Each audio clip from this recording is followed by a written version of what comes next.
Kids like to play in the dirt, but a high concentration of lead in the soil could be harmful if they ingest it. On Successful Farming Radio.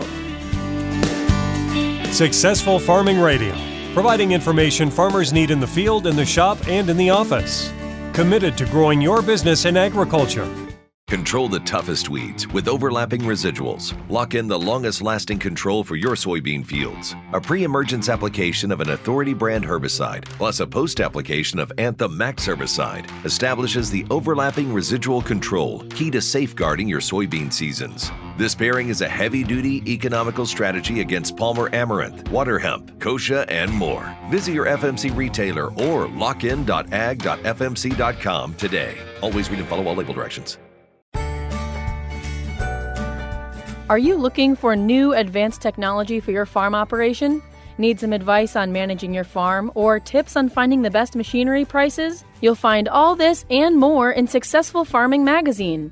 Subscriptions are available online at agriculture.com. Visit agriculture.com and complete your subscription to Successful Farming Magazine today.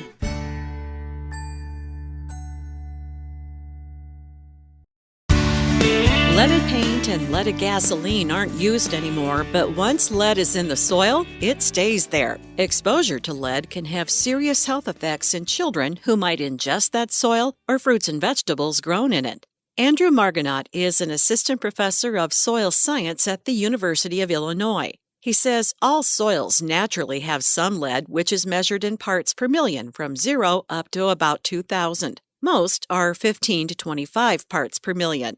The health risks depend on the lead concentration. This is what the US EPA calls a threshold of action if there's bare soil and there are children present. 400 part per million in a exposed soil is the threshold at which you need to do something. And that typically means cover up that bare soil to reduce the pathway of direct exposure, meaning kids eating dirt, or if you're a farmer, as you till, breathing in those dust particles. He says if soil testing shows a high lead concentration, there are a few ways to help mitigate the risk. So the first is you increase soil pH. The availability of heavy metals depends on pH. In general, as the pH goes up, they're less available. A second option is to bind up those metals with a binding partner, and in that case it would be phosphate.